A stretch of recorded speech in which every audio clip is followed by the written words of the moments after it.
आज के सेशन में हम डिस्कस करने वाले हैं पैंक्रियाज टॉपिक को।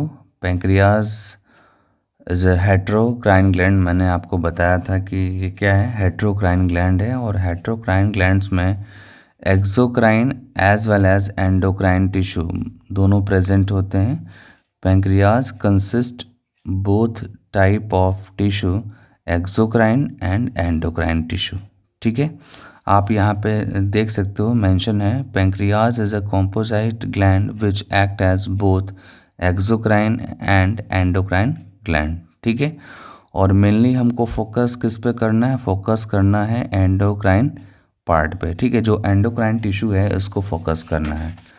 मैं आपको क्लियरली बता दूं कि जब भी आप hormones always produce from endocrine part or tissue. ठीक है, और एक्सोक्राइन जो होता है, एक्सोक्राइन जो टिश्यू होते हैं ये एंजाइम को प्रोड्यूस करते हैं, ये मिल्क प्रोड्यूस करते हैं। ठीक है, ये अदर देन हार्मोन्स जो भी होता है वो एक्सोक्राइन टिश्यू प्रोड्यूस करते हैं। बट हार्मोन्स जो है वो कौन सा टिश्यू प्रोड्यूस करता है, वो एंडोक्राइन टिश्यू प्रोड्यूस करता है। ठीक है, तो जो आपका ये टॉपिक है पैंक्रियाज, ठीक है, पैंक्रियाज एक्चुअली में क्या है, ये हेटेरोक्राइन ग्लैंड है। ये क्या है, हेटेरोक्राइन ग्लैंड है।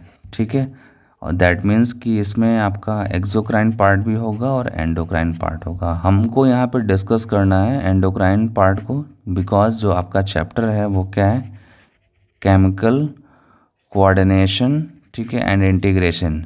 ठीक है, इस चैप्टर में आपको हार्मोन की स्टडी करनी होती है। दैट्स वाई आप एंडोक्राइन पार्ट को फोकस करेंगे। और जब आप एंडोक्राइन पार्ट को फोकस करेंगे तो इसमें आपको मेनली क्या मिलेगा, आपको आइसलेट ऑफ लैंगरहैंस। ठीक है, आइसलेट ऑफ लैंगरहैंस मिलेगा आपको। मैं डायग्राम में इसको दिखाता हूँ। ठीक है, आप देखो ये टीयर्स ऑफ मेमेलियन पैंक्रियाज है। ठीक है, और इसमें ये जो सेंटर पार्ट है ये क्या है, एंडोक्राइन पार्ट है। ठीक है, और इसी में क्या है, आइसलेट ऑफ लैंगरहैंस। अगर आप देख पा रहे होंगे तो यहाँ पे मेंशन है, अगर आप यहाँ पे देख पा रहे हो तो यहाँ पे मेंशन है आइसलेट ऑफ लैंगरहैंस। ठीक है, ये जो पार्ट है आपका है ये एंडोक्राइन टिश्यू का पार्ट है। ठीक है, और इसके सराउंडिंग जो है वो क्या मिलेंगे आपको, यहाँ पे एक्सोक्राइन पार्ट मिलेगा। ठीक है, तो ये आपका आइसलेट ऑफ लैंगरहैंस हो गया। और इसमें ये आपका आइसलेट ऑफ लैंगरहैंस हो गया। आइसलेट ऑफ लैंगरहैंस में आपको डिफरेंट टाइप के सेल्स मिलेंगे। ठीक है, जैसे कि यहाँ पे सेल्स मेंशन है, अल्फा सेल्स, बीटा सेल्स, ये मेन दो सेल्स हैं। और इसके अलावा कुछ और भी सेल्स होंगे। ठीक है, जैसे कि मैं आपको दिखाता हूँ, डेल्टा सेल्स भी होगा। ठीक है, और एप सेल भी होगा। डेल्टा सेल्स जो है सोमेटोस्टैटिन प्रोड्यूस करेंगे। ठीक है, और एप सेल जो होगा वो पैंक्रियाटिक पॉलीपेप्टाइड प्रोड्यूस करेंगे। ठीक है, और ये आपका माइनर पार्ट है पैंक्रियाज का। ठीक है, इसको थोड़ा कम फोकस करना है आपको। फोकस मेनली किसको करना है, आपको फोकस करना है मेनली अल्फा सेल्स और बीटा सेल्स को।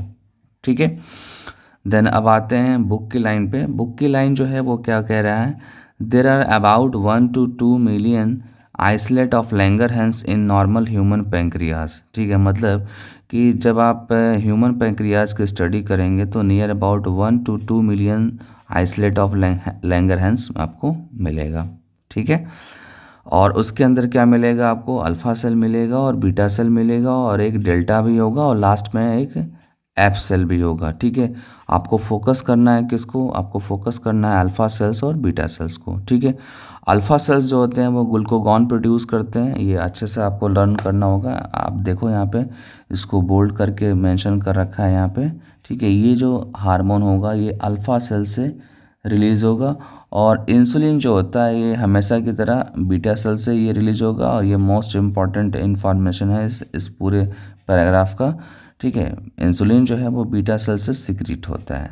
ठीक है, और एक और इन्फॉर्मेशन बता दूं कि जब ग्लूकागॉन प्रोड्यूस होता है तो उस टाइम पे ब्लड में ग्लूकोज का कॉन्सेंट्रेशन इंक्रीज होता है। ठीक है, और अगर इंसुलिन प्रेजेंट होता है तो ब्लड में ग्लूकोज का अमाउंट जो है डिक्रीज़ करता है, क्योंकि इंसुलिन जो है ग्लूकोज के कंजम्पशन में हेल्प करता है। ठीक है, इंसुलिन जो है ग्लूकोज के कंजम्पशन में हेल्प करता है। और एक्चुअली होता क्या है कि ब्लड से जो ब्लड में ग्लूकोज हैं वो ग्लूकोज सेल के इनसाइड जाते हैं। ठीक है, और वहाँ पे ग्लूकोज यूटिलाइज होते हैं।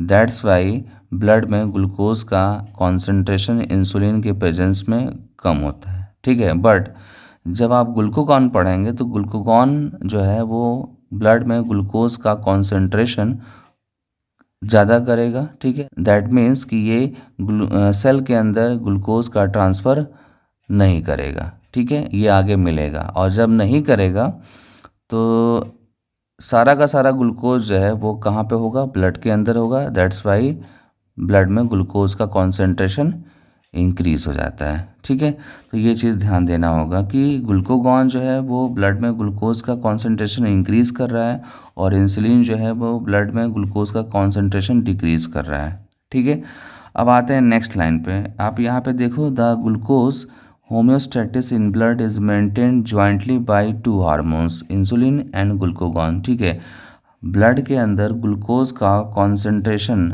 अगर मैनेज करना है, उसको बैलेंस करना है, तो उसके लिए इंसुलिन का भी प्रेजेंस ज़रूरी है और ग्लूकोगॉन का भी प्रेजेंस ज़रूरी है। ठीक है, जब ब्लड में ग्लूकोज का लेवल हाई होगा तो इंसुलिन की रिक्वायरमेंट होगी, और जब ब्लड में ग्लूकोज का लेवल लो होगा तो ग्लूकोगॉन की रिक्वायरमेंट होगी। ठीक है, ध्यान देना होगा, क्योंकि ग्लूकोगॉन क्या करता है, ब्लड में ग्लूकोज के लेवल को इंक्रीज़ करता है। ठीक है, ऐसे समझ लो आप, जैसे सपोज दैट कि ब्लड है। ठीक है, और ब्लड में ग्लूकोज जो है किसी पर्टिकुलर टाइम पे डिक्रीज़ हो गया है। ठीक है, पर्टिकुलर टाइम पे ग्लूकोज का कॉन्सेंट्रेशन डिक्रीज़ हो गया, तो उस कंडीशन में रिक्वायरमेंट किसकी है, उस कंडीशन में रिक्वायरमेंट है ग्लूकोगॉन की, ग्लूकोगॉन की रिक्वायरमेंट है। ठीक है, बट सपोज दैट ग्लूकोज का कॉन्सेंट्रेशन अगर हाई है ब्लड के अंदर, ठीक है, तो उस कंडीशन में रिक्वायर्ड जो हार्मोन होगा, रिक्वायर्ड हार्मोन वो कौन सा होगा, इंसुलिन होगा। और ये दोनों को दोनों जो है ये पेप्टाइड होते हैं। अगर इसका बायोकेमिकल नेचर बताएंगे तो ये क्या होंगे, पेप्टाइड होंगे। मतलब कि ये अमीनो एसिड के पॉलीमर होते हैं, अमीनो एसिड के पॉलीमर होंगे बोथ। ठीक है, ग्लूकोगॉन और इंसुलिन दोनों। ठीक है, अब आते हैं यहाँ बुक की लाइन पे। ग्लूकोगॉन इज ए पेप्टाइड, अभी जस्ट मैंने बताया कि ये क्या है, पेप्टाइड हार्मोन है। It play an important role in maintaining the normal blood glucose level. ठीक है, कोई भी बॉडी है, उस बॉडी के अंदर कोई भी अगर हार्मोन है तो वो हर एक चीज़ को मेंटेन करेगा। ठीक है, मेंटेन का मतलब यहाँ पे बनेगा क्या कि ब्लड में ग्लूकोज का लेवल अगर डिक्रीज़ हो रहा है तो उसको इंक्रीज़ करने की रिस्पॉन्सिबिलिटी ग्लूकोगॉन के पास है। ठीक है, और जब इंक्रीज़ करके नॉर्मल कर देगा, ठीक है, तो बैलेंस हो जाएगा ब्लड में ग्लूकोज। दैट्स वाई यहाँ पे लिखा हुआ है क्या, it play an important role in maintaining the normal blood glucose level. ठीक है, अब आगे आगे आते हैं next line. Glucagon act mainly on liver cells. ठीक है, मेनली कहाँ पे वर्क करेगा, लीवर सेल्स पे। लीवर सेल्स को हम क्या बोलते हैं, हिपैटोसाइट्स बोलते हैं। ठीक है, ध्यान देना, लीवर सेल्स को हम क्या बोलते हैं, हिपैटोसाइट्स। ठीक है, और वहाँ पे क्या करेगा, वहाँ पे ये जो होगा ग्लूकोगॉन लीवर के अंदर प्रेजेंट। ठीक है, लीवर में आप सबको पता होना चाहिए कि लीवर में क्या होता है, ग्लाइकोजन फॉर्म होता है। ठीक है, और ये ग्लाइकोजन कैसे फॉर्म होता है, ग्लूकोज से। ठीक है, ग्लूकोज से ग्लाइकोजन का कन्वर्जन होता है, और ये ग्लाइकोजन जो है लीवर में टेम्परोरली स्टोर होता है, टेम्परोरली स्टोर होता है और एज पर डिमांड। ठीक है, सपोज दैट ब्लड में ग्लूकोज का लेवल डाउन हो गया, तो उस कंडीशन में क्या होगा, ग्लूकोज का लेवल डाउन अगर हो गया तो उस कंडीशन में क्या होगा, ग्लाइकोजन जो है ये ब्रेक डाउन होगा। दैट मीन्स इसका कैटाबॉलिज्म होगा। क्या होगा, कैटाबॉलिज्म होगा। आप यहाँ पे ब्रेक डाउन भी मेंशन कर सकते हो। ब्रेक डाउन होने के बाद ग्लाइकोजन किस में कन्वर्ट होगा, ग्लाइकोजन कन्वर्ट हो जाएगा ग्लूकोज में, ठीक है, और फिर ब्लड में ग्लूकोज का कॉन्सेंट्रेशन नॉर्मल हो जाएगा, ठीक है। ध्यान देना, मैं एक बार फिर से रिपीट करता हूँ, लीवर में ग्लूकोज जाता है और वो ग्लूकोज जो है ग्लाइकोजन में कन्वर्ट होता है, थोड़े टाइम के लिए टेम्पोरली स्टोर होता है, ठीक है। ब्लड में ग्लूकोज का लेवल किसी कंडीशन में अगर डिक्रीज़ करता है तो उस टाइम पे, उस पर्टिकुलर टाइम पे ग्लाइकोजन का ब्रेक डाउन होता है। ब्रेक डाउन मीन्स कैटाबॉलिज्म, और जब ब्रेक डाउन होगा तो ग्लूकोज में कन्वर्ट होगा, ग्लाइकोजन ग्लूकोज में कन्वर्ट होगा, और ये ग्लूकोज ब्लड में ग्रेजुअली इंक्रीज़ होना स्टार्ट हो जाएगा। और जैसे ही ब्लड में ग्लूकोज का लेवल नॉर्मल होगा, देन ये जो ग्लाइकोजन का ब्रेकडाउन है स्टॉप हो जाएगा, ठीक है। ये जो ग्लाइकोजन का अमाउंट है जो कन्वर्ट हो रहा है ग्लूकोज में, ये स्टॉप हो जाएगा, ये प्रोसेस। अब आते हैं नेक्स्ट लाइन पे, स्टिमुलेट ग्लाइकोजिनोलिसिस, ठीक है। मैं आपको बता दूं कि जो मैंने यहाँ पे आपको बताया है ग्लाइकोजन से ग्लूकोज का जो कन्वर्जन है, इसी को हम क्या बोलते हैं, ग्लाइकोजिनोलिसिस, ठीक है। ये लर्न करना है, ये बहुत इंपॉर्टेंट पॉइंट है, ग्लाइकोजिनोलिसिस, ठीक है। ग्लाइकोजन से ग्लूकोज में कन्वर्जन प्रोसेस को क्या बोलेंगे हम, ग्लाइकोजिनोलिसिस, ठीक है। तो ये चीज़ यहाँ पे भी मेंशन है, stimulate glycogenolysis resulting increase blood sugar, ठीक है। और इसी वजह से इसको क्या बोलते हैं, हाइपरग्लाइसीमिया, ठीक है। जब ब्लड में शुगर का कॉन्सेंट्रेशन इंक्रीज होगा तो उसको आप टेक्निकली क्या बोलेंगे, उसको बोलेंगे हाइपरग्लाइसीमिया, ठीक है। This hormones also stimulate the process of gluconeogenesis, ठीक है। ये जो आपका हार्मोन है ये ग्लूकोनियोजेनेसिस को भी हेल्प करेगा, ठीक है। अब आप सोच रहे होंगे सर ये ग्लूकोनियोजेनेसिस क्या है, तो मैं आपको बता दे रहा हूँ। ग्लूकोनियोजेनेसिस में करना क्या है आपको, कि जो आपका नॉन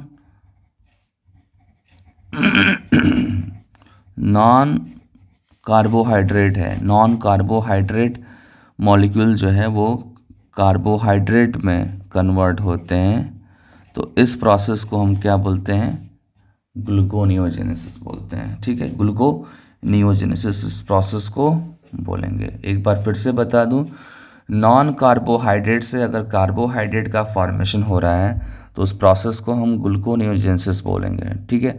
नॉन कार्बोहाइड्रेट में क्या क्या हो सकता है, तो फैटी एसिड हो सकता है, अमीनो एसिड्स हो सकता है, ठीक है, और अदर भी बहुत सारे डिफरेंट टाइप के जो है मॉलिक्यूल्स जो हैं जो नॉन कार्बोहाइड्रेट से कार्बोहाइड्रेट में कन्वर्ट होते हैं, ठीक है।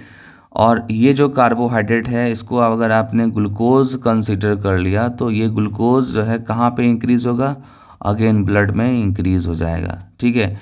इसीलिए यहाँ पे मेंशन कर रहा है कि this hormone also stimulate the process of gluconeogenesis, ठीक है। ग्लूकोनियोजेनेसिस प्रोसेस को ये स्टिमुलेट कर रहा है, क्योंकि ग्लूकोनियोजेनेसिस से भी क्या होता है, ब्लड का जो शुगर होता है वो इंक्रीज़ होता है, which also contributes to hyperglycemia, जो ऊपर मैंने आपको बताया था, ठीक है। ये भी हाइपरग्लाइसीमिया के लिए रिस्पॉन्सिबल है, ठीक है। Then next point, glucagon reduce the cellular glucose uptake and utilization, ठीक है। मैंने स्टार्टिंग में बताया था कि ये जो ग्लूकागॉन है आपका, ग्लूकागॉन जो है ये सेल के अंदर ग्लूकोज की एंट्री को ये प्रिवेंट करता है, ग्लूकोज की एंट्री को ये प्रिवेंट करेगा, prevent entry of glucose inside the cell, ठीक है। और जब ग्लूकोज यहाँ पे नहीं जाएगा, ठीक है, सेल के अंदर ग्लूकोज नहीं जाएगा तो यहाँ पे इसका यूटिलाइजेशन भी नहीं होगा। दैट मीन्स कि ओवरऑल जो ग्लूकोज होगा वो हमेशा कहाँ पे इंक्रीज़ होगा, आपका ब्लड में होगा, जबकि ग्लूकागॉन प्रेजेंट होगा। ग्लूकागॉन जब प्रेजेंट होगा तो ब्लड में ग्लूकोज का कॉन्सेंट्रेशन इंक्रीज होगा, ठीक है। आप यहाँ पे देख सकते हो, glucagon reduce the cellular glucose Uptake मतलब कि एंट्री करना सेल के अंदर, एंड देन उसके बाद से क्या होता है, अगर एंट्री हो जाता है तो यूटिलाइजेशन होता है, बट ग्लूकागॉन तो एंट्री नहीं दे रहा है ग्लूकोज को, ठीक है। ग्लूकागॉन जो है वो सेल के अंदर एंट्री को प्रिवेंट कर रहा है, तो वहाँ पे जब जाएगा नहीं ग्लूकोज तो वहाँ पे यूटिलाइज भी नहीं होगा, ठीक है। 10 glucagon is A hyperglycaemic hormone, ठीक है, जिसके वजह से आप फाइनली ये बोल सकते हैं कि ग्लूकोगॉन जो है हाइपरग्लाइसेमिक हार्मोन है, ठीक है। और एक चीज़ मैं बता दूं कि जिस भी पर्सन में ग्लूकोगॉन ज़्यादा प्रोड्यूस होगा, ठीक है, जिस भी पर्सन में ग्लूकोगॉन का ज़्यादा प्रोडक्शन होगा, उस पर्सन में बहुत सारे अदर जो है प्रोटीन और फैट से रिलेटेड जो है मेटाबॉलिज्म डिस्टर्ब हो जाएंगे, ठीक है। और ये बात आपको तब समझ में आती है जब आप इंसुलिन टॉपिक को पढ़ते हैं, ठीक है। इंसुलिन जैसे ही पढ़ेंगे इसका अपोजिट जो भी कॉन्सेप्ट होगा आप अप्लाई कर देंगे, कहाँ पे, ग्लूकोगॉन में अप्लाई कर देंगे, ठीक है। एक बार फिर से बता दूं कि इंसुलिन को मैं डिटेल बताऊंगा, क्योंकि इंसुलिन आपके लिए, मेरे लिए, सबके लिए इम्पॉर्टेंट है, क्योंकि इंसुलिन का डायरेक्ट रिलेशन किससे है, इसका रिलेशन है डायबिटीज़ से, ठीक है। तो ज़्यादा मैं एम्फेसिस करूँगा इंसुलिन को, ठीक है। और इंसुलिन का जो कॉन्सेप्ट होगा उसका अपोजिट कॉन्सेप्ट ग्लूकोगॉन में होगा, ठीक है। Because insulin and glucagon both are antagonistic to each other, ठीक है। दोनों क्या है, एक दूसरे के एंटागोनिस्टिक हैं, दोनों एक दूसरे के अपोजिट एक्शन परफॉर्म करते हैं, ठीक है। तो अब आते हैं इंसुलिन पे। इंसुलिन अगेन मैं फिर से बताना चाह रहा हूँ कि ये क्या है, पेप्टाइड हार्मोन है which play a major role in the regulation of glucose homeostasis, मतलब ब्लड में जो ग्लूकोज का कॉन्सेंट्रेशन है उसको रेगुलेट करने में ये भी हेल्प करता है, ठीक है। It act mainly on hepatocytes, तो हिपैटोसाइट्स दैट मीन्स कि लीवर सेल्स की बात कर रहा है, ठीक है। और इसके साथ साथ एडिपोज टिश्यू के जो सेल्स हैं, ठीक है, जो फैटी टिश्यू हमारे बॉडी में होते हैं उनको आप क्या बोलते हैं, एडिपोज टिश्यू। और adipose tissue is a type of connective tissue, ठीक है, is a type of connective tissues. और एडिपोज टिश्यू के इंडिविजुअल सेल को आप क्या बोलते हैं, एडिपोसाइट्स। सिमिलरली लीवर के इंडिविजुअल सेल को आप क्या बोलते हैं, हिपैटोसाइट्स बोलते हैं, क्या बोलेंगे, हिपैटोसाइट्स, ठीक है। अब आते हैं नेक्स्ट पॉइंट पे। नेक्स्ट पॉइंट है and enhance cellular glucose uptake and utilization, ठीक है। ये जो इंसुलिन है मैंने पहले भी बताया कि इंसुलिन जो है वो क्या करेगा, ग्लूकोज की एंट्री सेल के अंदर करेगा, ठीक है। अगर इंसुलिन प्रेजेंट है हमारे बॉडी में ऑप्टिमम लेवल पे तो ईजिली जो है ग्लूकोज सेल के अंदर एंट्री कर जाता है, और वहाँ पे जब एंट्री करता है तो उसी को हम क्या बोलते हैं, अपटेक बोलते हैं, क्या बोलेंगे, अपटेक। और एंट्री करने के बाद से यहाँ पे क्या होता है, यूटिलाइजेशन होता है, यूटिलाइजेशन। और ग्लूकोज का यूटिलाइजेशन प्रोसेस को हम क्या बोलते हैं, सेलुलर रेस्पिरेशन, जो आपको मैं ऑलरेडी बता चुका हूँ, ठीक है। जब भी सेल के अंदर ग्लूकोज इंटर करेगा तो ग्लूकोज का ब्रेक डाउन होगा, उस प्रोसेस को हम क्या बोलेंगे, सेलुलर रेस्पिरेशन बोलेंगे, सेलुलर रेस्पिरेशन, ठीक है। एक बार अच्छे से देख लो आप, सेलुलर रेस्पिरेशन, ठीक है। ग्लूकोज एंट्री किया, एंट्री करने को क्या बोलेंगे, अपटेक। और एंट्री करने के बाद से क्या कर रहा है, यूटिलाइजेशन कर रहा है। यूटिलाइजेशन का मतलब क्या है, सेलुलर रेस्पिरेशन, ठीक है। सेलुलर रेस्पिरेशन में ही ग्लूकोज का ब्रेक डाउन होगा और एनर्जी बनेगी, क्या बनेगा, एनर्जी बनेगा। तो आप समझ सकते हैं कि इंसुलिन हमारे लिए कितना इंपॉर्टेंट है। अगर इंसुलिन है तो हमारे बॉडी में प्रॉपर एनर्जी बनेगा, अगर इंसुलिन नहीं है तो हमारे बॉडी में एनर्जी का फॉर्मेशन नहीं होगा। इसीलिए डायबिटिक पेशेंट वीक हो जाते हैं, ठीक है। जब उनको इंसुलिन का कॉन्सेंट्रेशन मेंटेन नहीं हो पाता है उनकी बॉडी में तो उनकी बॉडी वीक हो जाती है, और बहुत सारे डिफरेंट टाइप के चेंजेस डायबिटिक पेशेंट्स में आते हैं जब इंसुलिन की डिफिशियंसी हो जाती है। आप सबको पता है कि इंसुलिन अगर डिफिशियंसी होगी इंसुलिन की तो डायबिटीज़ होगा, ठीक है। और ऐसे पर्सन को फिर आप बाहर से इंसुलिन प्रोवाइड करते हैं। नेक्स्ट है आपका, as a result there is a rapid movement of glucose from blood to hepatocytes and adipocytes, ठीक है, hepatocytes and adipocytes resulting decrease blood glucose level, ठीक है। इसका मतलब ये है कि इंसुलिन जो होता है वो ब्लड में ग्लूकोज के कॉन्सेंट्रेशन को डिक्रीज करता है, ठीक है। और इसीलिए इसको क्या बोलते हैं, हाइपोग्लाइसीमिया बोलते हैं, क्या बोलेंगे इस कंडीशन को, ब्लड में ग्लूकोज का कॉन्सेंट्रेशन डिक्रीज हो रहा है तो उसको आप क्या बोलेंगे, हाइपोग्लाइसीमिया, ठीक है। Insulin also stimulate conversion of glucose to glycogen, ठीक है। ये जो इंसुलिन है ये ग्लूकोज से ग्लाइकोजन का जो कन्वर्जन है उसको हेल्प करता है, ठीक है। मैं एक बार आपको दिखाना चाहता हूँ, ठीक है। आपको मैंने बताया था यहाँ पे कि लीवर के अंदर ग्लूकोज जाकर ग्लाइकोजन में कन्वर्ट हो जाता है। तो ये जो स्टेप है ये किसके प्रेजेंस में होगा, ये इंसुलिन के प्रेजेंस में होगा। ये जो ग्लूकोज से ग्लाइकोजन का कन्वर्जन है ये इंसुलिन के हेल्प से होता है, ठीक है।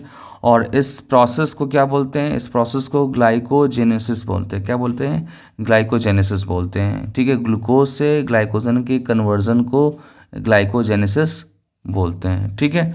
अब कुछ इन्फॉर्मेशन और भी है जो मैं डिस्कस करना चाहता हूँ, एक्स्ट्रा इन्फॉर्मेशन है, ठीक है। वो रिलेटेड किससे है, वो रिलेटेड है प्रोटीन और फैट से, ठीक है।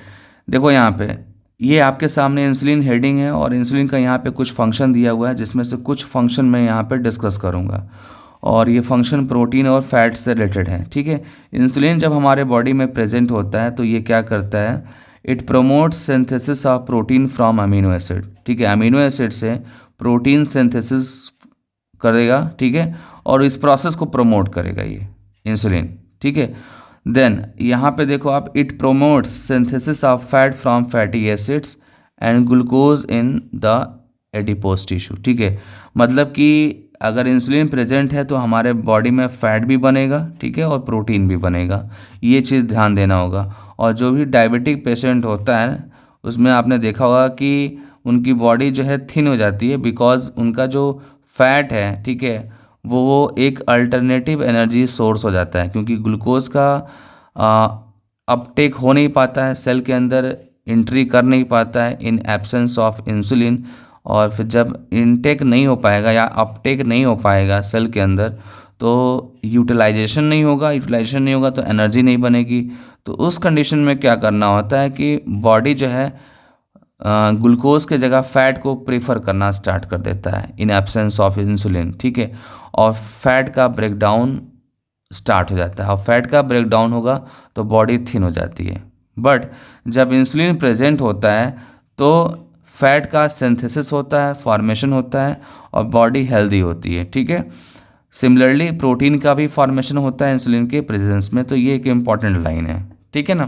इम्पॉर्टेंट पॉइंट है यहाँ पे कि जब फैट का ब्रेक डाउन होगा, आप देखो यहाँ पे स्क्रीन पे दिख रहा होगा आपको, फैट का जब ब्रेक डाउन होता है, ठीक है, तो कीटोन बॉडीज़ का फॉर्मेशन होता है। डायबिटिक पेशेंट में ग्लूकोज तो मिल नहीं पाता है क्योंकि इंसुलिन की डिफिशियंसी है, ठीक है।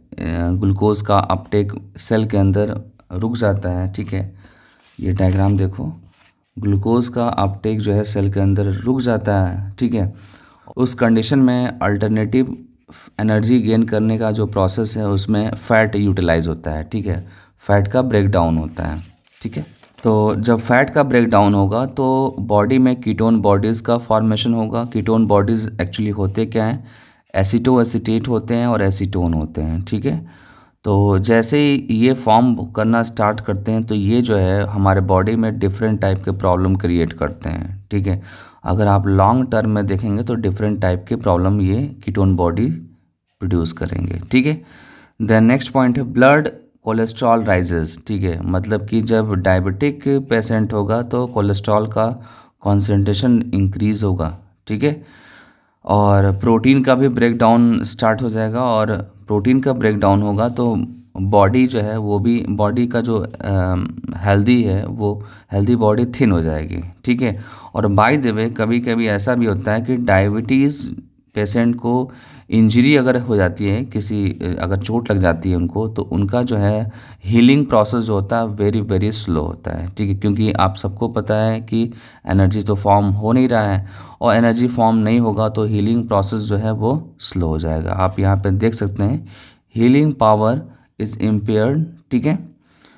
इंजरीज में चेंज इनटू गैंग्रीन्स, ठीक है। गैंग्रीन्स मीन्स डेड टिश्यू होता है, ठीक है। इंजरी प्रॉपर तरीके से हील नहीं होती है, जब उसके जगह पे क्या होता है, उसके जगह पे डेड टिश्यूज़ यहाँ पे बन जाते हैं, ठीक है। और नेक्स्ट पॉइंट है आपका, the diabetic person has blood vision and is week, tired, irritable, ठीक है ना। ये कुछ प्रॉपर्टीज़ हैं डायबिटिक पेशेंट की, ठीक है। तो ये इंसुलिन का इन्फॉर्मेशन हो गया। अब आते हैं यहाँ पे जो आपकी मेन बुक है उससे कुछ पॉइंट्स और भी बता दूँ। Prolong hyperglycemia lead to complex disorder, अगर काफ़ी टाइम तक हाइपरग्लाइसीमिया आपके बॉडी में हो, दैट मीन्स डायबिटिक की बात कर रहा है, डायबिटिक पेशेंट की बात कर रहा है। और डायबिटिक पेशेंट में हाइपरग्लाइसीमिया होता है और उसका मीनिंग जो है वो क्या है, ब्लड में ग्लूकोज का कॉन्सेंट्रेशन इंक्रीज करना, ठीक है। विच आप देखो यहाँ पे complex disorder called diabetes mellitus which is associated with loss of glucose through urine and formation of harmful compounds known as ketone body, जो अभी डिस्कस किया मैंने। Diabetic patients are successfully treated with insulin therapy, ठीक है। अगर आप diabetic patient को insulin therapy देते हैं तो उसको आप ट्रीट कर सकते हैं, मतलब उसका ट्रीटमेंट आप कर सकते हो, ठीक है। देन ये कुछ अदर इन्फॉर्मेशन है। अदर इन्फॉर्मेशन में क्या है, जो पेंक्रियाज है, पेंक्रियाज के आइसोलेट ऑफ लैंगरहैंस में डेल्टा सेल होता है और डेल्टा सेल्स जो है ये सोमेटोस्टैटिन प्रोड्यूस करता है, ठीक है। और उसी में एक और सेल होता है PP cells or F cells, ठीक है। F cells or PP cells क्या प्रोड्यूस करेंगे, ये प्रोड्यूस करेंगे पैंक्रियाटिक पॉलीपेप्टाइड्स, ठीक है। पैंक्रियाटिक पॉलीपेप्टाइड्स ये प्रोड्यूस करेंगे, ठीक है। अब थोड़े से और इन्फॉर्मेशन ले लीजिए। एक्चुअली क्या होता है कि डायबिटीज़ 2 टाइप्स के होते हैं, ठीक है। ये बताना ज़रूरी है, अदरवाइज़ आप हमेशा कंफ्यूज रहेंगे। डायबिटीज़ जो है वो 2 टाइप्स के होते हैं। फर्स्ट जो डायबिटीज़ है वो है डायबिटीज़ मिलेटस और सेकंड जो आपका है डायबिटीज़ इंसिपिडस, ठीक है। डायबिटीज़ मिलेटस जो है ये इंसुलिन की डिफिशियंसी से होता है, ठीक है। और डायबिटीज़ इंसिपिडस जो होता है ये एंटी डायरेटिक हार्मोन एडीएच की डिफिशियंसी से होता है, ठीक है। एडीएच आपको मैंने बताया था कि ये पोस्टीरियर पिट्यूटरी ग्लैंड से, या ऐसे बोल सकते हैं posterior pituitary lobe of pituitary gland से ये प्रोड्यूस होते हैं। और अगर इसकी डिफिशियंसी हो गई, ठीक है, अगर इसकी डिफिशियंसी हो गई तो डायबिटीज़ इंसिपिडस होगा, ठीक है। और इंसिपिडस कंडीशन में होता क्या है, blood sugar remain normal, glucose is not loss in urine, ठीक है। और जबकि इसका अपोजिट यहाँ पे होता है डायबिटीज़ मिलेटस में, यहाँ क्या होता है ब्लड शुगर राइज हो जाता है और यूरिन में ग्लूकोज का अमाउंट एक्सेस हो जाता है, ठीक है ना। ये चीज़ ध्यान देना होगा। और देन ये भी देख लो आप, blood cholesterol increases and ketone bodies appear, जो अभी मैंने बताया आपको डायबिटीज़ मिलेटस के कंडीशन में। और यहाँ पे है दीज सिम्टम्स आर लैकिंग, मतलब ऐसा कुछ भी नहीं होता है डायबिटीज़ इंसिपिडस में, ठीक है। तो ये डायबिटीज़ मिलेटस और डायबिटीज़ इंसिपिडस का डिफरेंस है। देन फाइनली आपका पैंक्रियास टॉपिक फिनिश हो गया। अब इसके बाद से हम डिस्कस करेंगे गोनोड्स,